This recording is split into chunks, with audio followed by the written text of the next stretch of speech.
Hello students, welcome to Shivan concepts. నేను మీ శివన్. ఇవాల్టి క్లాస్లో మనము టీజీపీఎస్సీ గ్రూప్ 1 మెయిన్స్ ఉంది కదా. సో గ్రూప్ 1 మెయిన్స్లో భాగంగా క్వశ్చన్ అయితే ఎక్స్ప్లెయిన్ చేస్తాను. ఈ క్వశ్చన్స్కి ఆన్సర్ ఎలా తీసుకోవాలో మొత్తం కూడా క్లియర్గా చెప్తాను. ఈ క్వశ్చన్ వచ్చేసి నేను యూపీఎస్సీ నుంచి, సో యూపీఎస్సీ ప్రీవియస్ పేపర్ ఉంది కదా, సో యూపీఎస్సీ సంబంధించినటువంటి మెయిన్స్ నుంచి అయితే తీసుకున్నాను అనమాట. సో ఇలాంటి ప్రశ్నలు కూడా అడిగడానికి ఆస్కారం అయితే ఉందన్నమాట. ఇది కొత్త స్టైల్ ఆఫ్ ఆస్కింగ్ అనమాట క్వశ్చన్స్ అనేవి.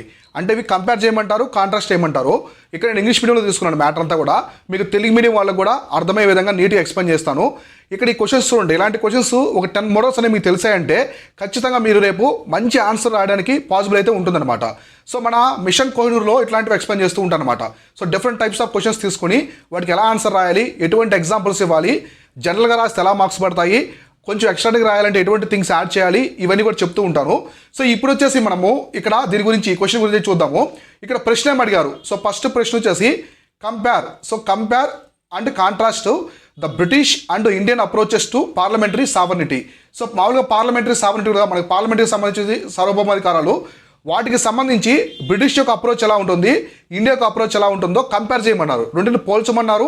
అలానే విడిగా ఏమున్నాయి కూడా చెప్పమన్నారు. రెండు పోల్చమన్నారు, విడిగా ఏమున్నాయి కూడా కాంట్రాస్ట్ కూడా అనమాట. రెండింటి మధ్య డిఫరెన్సెస్, భేదాలు ఏమున్నాయి కూడా చెప్పమన్నారు. ఎప్పుడైనా సరే మీకు ఇలా భేదాలు కాదు, వీటికి సంబంధించి అంటే వ్యతిరేకంగా ఉండేవి, రెండు ఆపోజిట్గా ఉండేవి, డిఫరెంట్గా కంపేర్ చేయమన్నప్పుడు దయచేసి ఎవరు కూడా బాక్సెస్ అనేవి వేయొద్దు. సో మెయిన్ ఆన్సర్లో ఎప్పుడు కూడా బాక్సెస్ అనేవి మీరు ఎవరు కూడా వేయొద్దు. సో ఎలా రాయాలి ఇటువంటి వాటికి మీకు ఎప్పుడైనా ఇప్పుడు హిమాలయన్ రివర్స్ ఉన్నాయి, పెనిన్సులర్ రివర్స్ ఉన్నాయి, ద్వీపకల్ప నదులు, అలానే మనకి ఆ హిమాలయ నదులు ఉన్నాయి. వాటి మధ్య భేదాలు రాయమన్నప్పుడు ఎప్పుడు కూడా బాక్సెస్ వేయకూడదు అనమాట. మెయిన్స్లో బాక్స్ లేకుండా రాయాలి. ఎలా రాయాలో ఇప్పుడు నేను మీకు నీట్గా ఎక్స్ప్లెయిన్ చేస్తాను. సో ఇక్కడ మనం చూసుకుంటే ఫస్ట్ ఇంట్రడక్షన్. సో దేనికైనా సరే ఖచ్చితంగా ఇంట్రో ఇవ్వాలి. సో ఇంట్రో వచ్చేసి బేసిక్గా ఇవ్వాలన్నమాట. సో ఇది ఎక్కువగా ఇంట్రో ఎక్కువ వద్దు, just 3 to 4 lines. So 3 to 4 lines intro అనేది ఇవ్వండి, చాలా అంతకుమించి అవసరం లేదు. ఇక్కడ మనకి ఇంట్రో అనేది పార్లమెంట్ సావరెంటీ అనేది మామూలుగా principle. So principle of the UK constitution. So అలానే it state supreme law making authority of the country, అంతే కదా. సో ఈ పార్లమెంటరీ సావరెంటీ అనే గురించి రాయాలి. ఇక్కడ ఏమి ఇచ్చారు, టాపిక్ చూసుకోవాలి మీరు. ఫస్ట్ టాపిక్ అనేది చూసుకోవాలి. సో నెక్స్ట్ కీవర్డ్ చూసుకోండి. ఇక్కడ tail word. So tail words ఏమి ఇచ్చారు, ఇది టెయిల్ వర్డ్. సో తోక పదాలు అంటాం కదా, ఇది టెయిల్ వర్డ్స్ అనమాట. ఇది వచ్చేసి టాపిక్. సో దేని గురించి రాయమంటున్నారు అని చెప్పేసి టాపిక్. అంటే పార్లమెంటరీ సావర్నిటీ అనేది మెయిన్ థీము. దాన్ని బ్రిటిష్ ఇండియా అప్రోచ్లో రాయమంటున్నారు. ఓకేనా, కంపేర్ చేయమన్నారు, కాంట్రాస్ట్ చేయమన్నారు. సో కాబట్టి ఫస్ట్ మనము అసలు పార్లమెంటరీ సావర్నిటీ అంటే ఏంటి, దానికి సంబంధించిన థింగ్స్ అన్ని కూడా ఇండియాకి బ్రిటన్కి ఎలా ఉన్నాయో చిన్న సమ్మరీ లాగా ఇంట్రో అనేది ఇవ్వండి. సో ఇంట్రో అనేది ఇలా సింపుల్గా సమ్మరీలా ఇచ్చేసేయండి.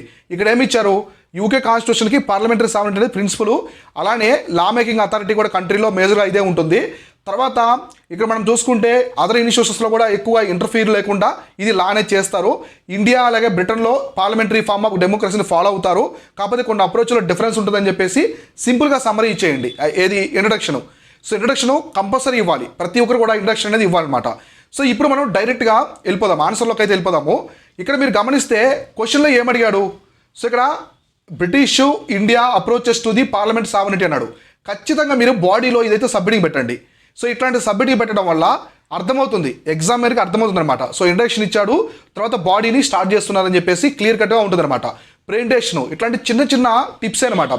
సో మీకు ఇలాంటి చిన్న చిన్న టిప్స్ వల్లే మార్క్స్ అనేవి ఎక్కువ పడతాయి, అర్థమైందా. సో ఎవరైతే అవే ఉందిలే పెద్ద ఇంపాక్ట్ లేదనుకుంటారు, కానీ ప్రెజెంటేషన్కి చాలా అందాన్ని ఇస్తాయన్నమాట అవన్నీ కూడా. సో అలా అందాన్ని ఇచ్చే థింగ్స్ని మీరు ఎప్పుడైతే ఇంక్లూడ్ చేస్తారో మీరు మిగతా 10 మంది కంటే కూడా బెస్ట్ మార్క్స్ అనేవి మీకు వచ్చేదానికి ఆస్కారం అయితే ఉంటుంది. మీకు ఎక్కడైతే 3 మార్క్స్ వస్తాయో, సో ఎక్కడైతే 3 మార్క్స్ మీరు సంపాదించగలుగుతున్నారో అక్కడ 4 to 5 మార్క్స్ సంపాదించాలి. సో ఇటువంటి టార్గెట్తో మీరు వెళ్ళారంటే ఖచ్చితంగా మీకు మంచి స్కోర్ వస్తుంది, ఫైనలిస్ట్లో కూడా టాప్లో ఉంటారనమాట. సో కాబట్టి ఎప్పుడైనా సరే మీకు క్వశ్చన్లో ఇచ్చినటువంటి మెయిన్ థీమ్ని సబ్మిటింగ్గా పెట్టండి. ఇలా సబ్మిటింగ్గా పెట్టేసి దాని కింద ఇవ్వండి. ఇప్పుడు మనం బాడీలోకి వెళ్ళిపోదాం. సో ఈ కాన్సెప్ట్ని చాలామంది పారాగ్రాఫ్లో కూడా రాస్తుంటారు. సో పారాగ్రాఫ్స్ అనమాట.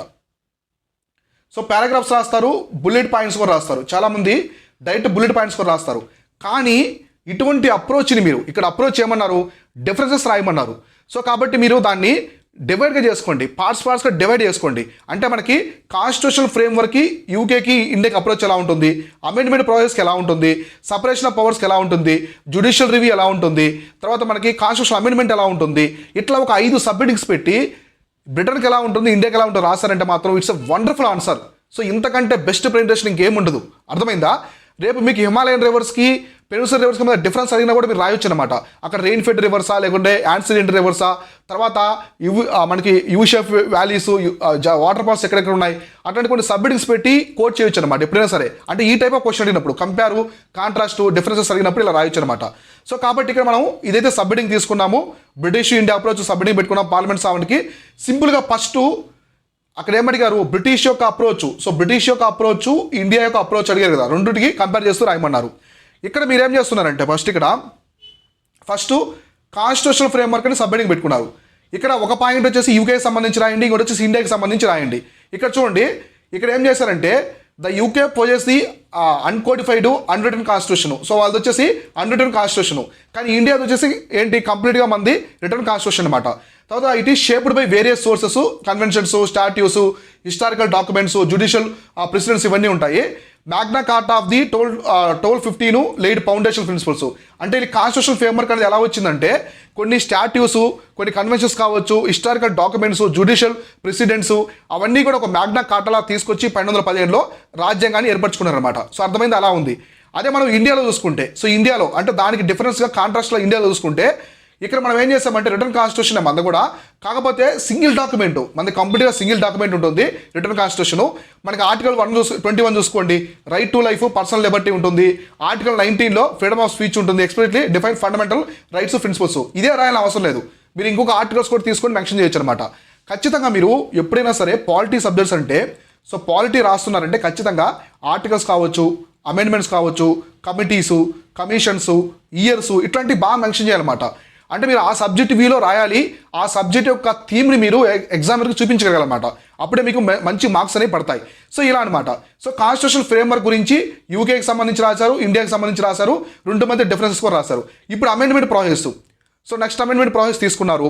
ఆ యూకేలో ఎలా అమెండ్మెంట్ ప్రాసెస్ ఉంటుంది, ఇక్కడ ఫ్లెక్సిబిలిటీ ఉంటుంది. వాళ్ళ అమెండ్మెంట్ అనేది సింపుల్ మెజారిటీ ద్వారా తీసుకొస్తారు పార్లమెంట్లో. ఇక్కడ సింపుల్గా there is no clear distinction between the ordinary constitution laws అనమాట. అంటే ఆర్డినరీ లాస్కి కాన్స్టిట్యూషన్ లాస్కి మధ్య ఎటువంటి డిఫరెన్స్ అనేది ఉండదు, సేమ్గా ఉంటాయి. సింపుల్ మెజారిటీతోనే వాళ్ళు కాన్స్టిట్యూషన్ ఇట్లాంటివన్నీ కూడా చేసుకుంటారు అనమాట, ఫ్లెక్సిబిలిటీ. కానీ ఇండియా అనేది ఫ్లెక్సిబిలిటీ ఉంటాయి, రిజిడిటీ ఉంటాయి. అంటే మనము సింపుల్ మెజారిటీ ద్వారా కొన్ని చేస్తాము, కొన్ని స్పెషల్ మెజారిటీ ద్వారా చేస్తాము, ఆర్టికల్ 368 ద్వారా మనం అమెండ్మెంట్ చేస్తాం కదా. సో ఇట్లా అనమాట. అంటే మనది రిజిడ్ ఉంటుంది, గుర్తుపెట్టుకోండి, ఇండియాలో రిజిడ్ ఉంది, ఫ్లెక్సిబిలిటీ ఉంటుంది. ఇప్పుడు మనకి లెజిస్లేటివ్ కౌన్సిల్ కావాలి, సింపుల్ మెజారిటీ. అదే మనకు కాన్స్టిట్యూషన్ అమెండ్మెంట్ చేయాలంటే స్పెషల్ మెజారిటీ కావాలి. లేదైనా స్టేట్కి సంబంధించిన ప్రొవిజన్స్ ఉన్నాయనుకోండి, ఫెడరల్ ప్రొవిజన్స్ రాష్ట్రాలకు సంబంధించి, ఖచ్చితంగా more than half of the states simple మెజారిటీతో పాస్ చేయాలి. సో ఇలా మనకి మన అమెండ్మెంట్ ప్రాసెస్ అనేది రిజిడ్, ఫ్లెక్సిబిలిటీ రెండు ఉంటాయి అనమాట. అర్థమైందా? సో ఇక్కడ మాత్రం ఫ్లెక్సిబిలిటీ ఉంటుంది యూకేలో. ఇట్లా తర్వాత నెక్స్ట్ టైం తీసుకున్నారు సపరేషన్ ఆఫ్ పవర్స్ అనే టాపిక్ తీసుకున్నారు. ఇక్కడ నేను తీసుకున్న టాపిక్స్ అనే కాదు, మీరు ఏదైనా ఒక 5 సబ్మిటింగ్స్ మంచివి. ఇప్పుడు అమెండ్మెంట్ చాలా మంచి కాన్సెప్ట్, కాన్స్టిట్యూషన్ ఫ్రేమ్వర్క్ మంచిదే. మీకు ఇది వద్దనుకున్నారు, సపరేషన్ వద్దనుకుంటే ఇంకో టాపిక్ తీసుకోండి, జ్యుడిషియల్ రివ్యూ తీసుకోండి. జ్యుడిషియల్ రివ్యూ అనేది సో యూకేలో ఎలా ఉంది, ఇండియాలో ఎలా ఉందో నీట్గా ఎక్స్ప్లెయిన్ చేయండి. ఏమైనా 5 ఇంపార్టెంట్ జనరల్ ప్రొసీజర్స్ తీసుకొని వాటిని ఎగ్జాంపుల్స్తో, ఆర్టికల్స్తో క్లియర్గా ఎక్స్ప్లెయిన్ చేశారంటే మంచి ఆన్సర్ అవుతుంది. ఆన్సర్ రైటింగ్ అనేది ఎవరికి బాగుంది రాదు, చదువుకునే కొద్దీ దాంట్లో మంచిగా షార్ప్గా ఉండాలి. సో మీరు వెళ్ళే కొద్దీ, చదివే కొద్దీ ఎక్స్పీరియన్స్ మీకు తెలుస్తూ ఉంటుంది. జనరల్గా కాకుండా కొంచెం అడ్వాన్స్డ్గా, ఎక్స్టర్నల్గా రాయడం వల్ల మంచి మార్క్స్ పడతాయి. ఇప్పుడు సపరేషన్ ఆఫ్ పవర్స్ చూసుకుంటే UK does not other to formal separation of powers doctrine. అసలు వాళ్ళకి సపరేషన్ ఆఫ్ పవర్స్ ఉండదు, ఎందుకంటే పార్లమెంట్ సుప్రీం అక్కడ. సో పార్లమెంట్ సుప్రీమసీ ఉంటుంది, కానీ మన దేశంలో కాన్స్టిట్యూషన్ సుప్రీం అనమాట. సో అయితే మనకు చూడండి, ఇండియాలో వెల్ డిఫరెంట్ సపరేషన్ పవర్స్ ఉంటాయి, అవునా కదా. ఇప్పుడు ఫర్ ఎగ్జాంపుల్ ఆర్టికల్ 50 తీసుకోండి. 50లో ఏముంటుంది, జ్యుడిషియరీ అనేది కంప్లీట్ ఎగ్జిక్యూటివ్కి సంబంధించి ఉండదు. Separation of the judiciary from the executive, అవునా కదా. మనకి 3 బాడీస్ ఉంటాయి, ఏముంటాయి, ఎగ్జిక్యూటివ్, లెజిస్లేటివ్, జ్యుడిషియల్. ఇప్పుడు ఇక్కడ ఏం చెప్పారంటే జ్యుడిషియల్ అనేది కంప్లీట్గా ఇక్కడ సపరేట్గా ఉంటుంది అనమాట, ఎగ్జిక్యూటివ్ సపరేట్గా ఉంటుంది ఆర్టికల్ 50 ద్వారా. తర్వాత ఇక్కడ ఎక్స్ట్రా సపరేషన్ అయింది కదా, అంటే జ్యుడిషియల్, ఎగ్జిక్యూటివ్ సపరేట్గా ఉన్నాయి కదా, అంటే సపరేషన్ ఆఫ్ ది పవర్స్ అనమాట. తర్వాత ఆర్టికల్ 13 చూసుకోండి, judicial review laws that violates the fundamental rights. So మనకి అలానే జ్యుడిషియల్ రివ్యూ కూడా ఉంటుంది, ఎవరైనా ఫండమెంటల్ రైట్స్ వైలేషన్ చేసినప్పుడు, ఏదైనా ఇటువంటి జరిగినప్పుడు జ్యుడిషియల్ రివ్యూ తీసుకుంటూ ఉంటారు కదా, ఇట్లా అనమాట. కాబట్టి యూకేకి మనకి మధ్య కంపారిజన్ చేసుకుంటూ రాయాలి. అంటే యూకే ఉన్నదని మనకు ఉండదు. అంటే ఏమన్నారు ఇక్కడ, కంపేర్ అన్నారు. సో కంపేర్తో పాటు ఏమిచ్చాడు, కాంట్రాస్ట్ అన్నాడు. అంటే యూకేకి ఉన్నది మనకి ఆపోజిట్ ఏమున్నది, ఇట్లా కూడా ఎక్స్ప్లెయిన్ చేయాలి, కంపేర్ చేసుకుంటూ ఎక్స్ప్లెయిన్ చేయాలన్నమాట. ఓకేనా, ఇది ఒకటి. ఇది సపరేషన్ ఆఫ్ ది పవర్స్ సంబంధించి. నెక్స్ట్ ఫెడరల్ వర్సెస్ యూనిటరీ స్టేటు. సో మనకి ఫెడరల్ వర్సెస్ యూనిటరీ స్టేటు అంతే కదా. యూకే మనకి యూనిటరీ స్టేట్లా ఉంటుంది. సో మన ఇండియా వచ్చేసి ఫెడరల్ స్టేట్ అనమాట. అర్థమైందా? సో మనకి ఇక్కడ చూసుకుంటే ఏముంటాయి యూకేలో వెస్ట్ మినిస్టర్ మోడల్ ఫాలో అవుతారు వాళ్ళు. ఇక్కడ వాళ్ళకి స్కాట్లాండ్, వేల్స్, నార్థన్ ఐలాండ్ ఇవన్నీ కలిపి పార్లమెంట్ ఉంటుందన్నమాట. కానీ మన ఇండియాలో ఎలా ఉంటాయి distribution of the legislative powers అనమాట. మనకి ఆర్టికల్ 245 ప్రకారం కావచ్చు, 246 ప్రకారం మనకి పార్లమెంట్ ఉంటుంది, అసెంబ్లీస్ ఉంటాయి, రాజ్యసభ, లోక్సభ ఉంటాయి సెంటర్లో.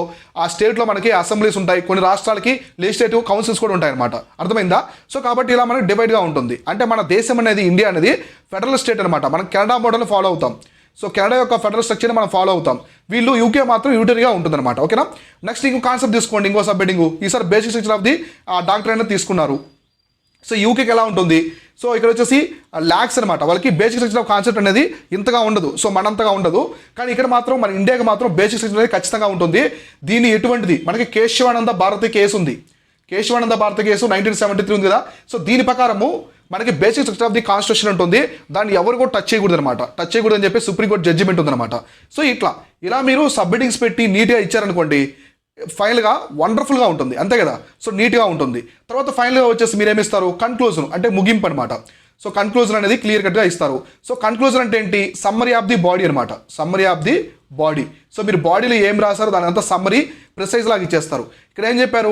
Hour constitutional makers adopt the constitutional framework which had mixed of the both separation powers ఉన్నాయి, చెక్స్ అండ్ బ్యాలెన్సెస్ కూడా ఉన్నాయన్నమాట. So makes our democracy more inclusive, accountable, upholds principles of constitutional morality. So ఇవన్నీ ఇలా ఉండడం వల్ల మన దేశంలోనే అన్ని కరెక్ట్ వేలో ఉన్నాయి, యూనిటీ అండ్ డైవర్సిటీ ఉంది, ఇట్లా ఉందని చెప్పేసి మీరు రాయొచ్చు అనమాట. సో అంటే ఇక్కడ ఏంటంటే ఈ కన్క్లూజన్ అనేది వే ఫార్వర్డ్గా ఉండాలన్నమాట. సో ఒక విజన్లా, ఒక ముందు చూపులాగా మనం ఎక్స్ప్లెయిన్ చేయాలి. అయితే బాడీకి సంబంధించి రిలేట్గా ఉండాలన్నమాట. అది గుర్తుపెట్టుకోండి. మీరు రాసే బాడీకి సంబంధించి రిలేట్గా మీరైతే ఇక్కడ ఇవ్వాలి. ఇలా మీరు ఆన్సర్ రైటింగ్ అనేది రాయాలి. అదే మీరు ఇదే క్వశ్చన్కి మీరు పారాగ్రాఫ్స్ రాస్తారనుకోండి, సబ్మిటింగ్స్ హైలైట్ అవ్వు. అవునా కదా? ఇక్కడ మీరు నీట్గా ఇచ్చారు. ఏమి ఇచ్చారు? Basic structure of the constitution అన్నారు, ఫెడరల్ వర్సెస్ యూనిటరీ స్టేట్ అన్నారు, నెక్స్ట్ సపరేషన్ ఆఫ్ పవర్స్ అన్నారు, అమెండ్మెంట్ ప్రాసెస్ అన్నారు, కాన్స్టిట్యూషనల్ ఫ్రేమ్వర్క్ అన్నారు. చూడండి, ఇవన్నీ కూడా ఇట్లాంటి సబ్మిటింగ్స్ హైలైట్ చేశారు మీరు. హైలైట్ చేయడం వల్ల ఎగ్జామినర్ చాలా వరకు ఇంప్రెస్ అవుతాడు అనమాట. సో కాబట్టి ఇలా రాయాలి. అంటే మీరు రాసే విధానాన్ని కొంచెం కొత్తగా ఆలోచించి ప్రెజెంటేషన్ బాగుండే విధంగా ఇచ్చారంటే మాత్రం మీరు అందరికంటే ముందుంటారు. ఇలా ఆన్సర్ అయితే రాయడానికి ట్రై చేయండి. మన మిషన్ కోహినూర్లో సో మనం తీసుకొచ్చినటువంటి ప్రోగ్రామ్ ఉంది కదా, సో మిషన్ కోహినూరు. సో మన మిషన్ కోహినూర్లో మొత్తం ఇవే చెప్తాను అనమాట. సో మిషన్ కోహినూర్లో ఎటువంటి టెయిల్ వర్డ్స్ చెప్తాంతో పాటు ఆ టెయిల్ వర్డ్కి సంబంధించి చెప్తాను అనమాట. ఇప్పుడు కామెంట్ అంటే ఎలా రాయాలి, సో మిషన్ కోహినూర్లో మొత్తం ఉంటాయి. ఎవరైనా జాయిన్ అనుకుంటే జాయిన్ అవ్వండి. చాలా తక్కువ సీట్స్ ఉన్నాయి, డిస్క్రిప్షన్లో లింక్ ఇచ్చాను. సో ఇప్పుడు కామెంట్ అంటే దానికి సబ్మిటింగ్ రాయాలా? సో కామెంట్ అంటే సో దీనికి పారాగ్రాఫ్స్ రాయాలా, బుల్లెట్ పాయింట్స్ రాయాలా, లేదా సబ్మిటింగ్స్ రాయాలా? సో ఇట్లాంటివి చెప్తాం అనమాట. నెక్స్ట్ డిస్కస్ అన్నారు, దీనికి ఎలా రాయాలి? సో ఇట్లా కొన్ని ఉంటాయన్నమాట. ఇవన్నీ రాయడం వల్ల మీకు బెస్ట్గా అయితే మీరు పెర్ఫామ్ చేస్తానికి ఆస్కారం ఉంటుంది. ఎప్పుడైనా గుర్తుపెట్టుకోండి, మ్యాక్సిమం మార్క్స్ మనకి 5 మార్క్స్ కంటే ఎక్కువ పడవు, చాలా రేరు. సో ఒక క్వశ్చన్కి మీరు 6 మార్కులు లేదా 7 మార్కులు తెచ్చుకోవాలంటే చాలా ఎఫర్ట్ పెట్టాలన్నమాట. ఎందుకంటే మీకు 45% మార్క్స్ వచ్చాయంటే మీరు ఫైనల్ లిస్ట్లో ఉంటారు, 50% మార్క్స్ వస్తే మీరు టాప్లో ఉంటారనమాట. సో మెయిన్స్లో అంత టఫ్గా ఉంటాయి మెయిన్స్. ఎందుకు స్కోర్ రాదంటే టెయిల్ వర్డ్ అనమాట. సో చాలామందికి టెయిల్ వర్డ్ అర్థం కాదు. టెయిల్ వర్డ్ అర్థం కాకనే వాళ్ళకి తెలిసింది రాస్తూ ఉంటారు. సో మన దాంట్లో మనము మేజర్గా టెయిల్ వర్డ్స్ మీద బేస్ చేస్తాం అనమాట. మనం ఇచ్చే మోడల్ ఆన్సర్స్ కావచ్చు, ప్రతి ఒక్కరు కూడా టెయిల్ వర్డ్స్ మీద బేస్ చేసుకొని కంటెంట్ స్ట్రక్చర్ కావచ్చు, ప్రెజెంటేషన్ బాగా ఇచ్చే విధంగా, సో మిగతా ఒక 10-15 మంది కంటే కూడా మీది బెస్ట్గా ఉండే విధంగా ఇవ్వడమే మన యొక్క ఆన్సర్ రైటింగ్ ప్రోగ్రామ్ మెయిన్ ఉద్దేశము. ఎవరైనా జాయిన్ అనుకుంటే మిషన్ కోహినూర్లో సో చాలా తక్కువ సీట్స్ ఉన్నాయి, డిస్క్రిప్షన్ లింక్ ఉంది, అక్కడి నుంచి జాయిన్ అవ్వండి. లేదా దీనికి సంబంధించిన డెమో వీడియోస్, నెక్స్ట్ మనకి డెమో క్లాసెస్, పీడిఎఫ్లు అన్నీ కూడా ప్రొవైడ్ చేస్తున్నాము. తెలుగు మీడియం, ఇంగ్లీష్ మీడియం ఇద్దరు కూడా ఉంటాయన్నమాట. సో ఇద్దరు కూడా ఉంటాయి, ఇవన్నీ కూడా చూసి జాయిన్ అవ్వండి. డిస్క్రిప్షన్లో మన టెలిగ్రామ్ ఛానల్ ఒక లింక్ కూడా ఇచ్చాను, అక్కడి నుంచి మన టెలిగ్రామ్ ఛానల్లో కూడా జాయిన్ అవ్వండి. Keep watching, keep learning. నేను మీ Shivan, signing off. Thank you so much.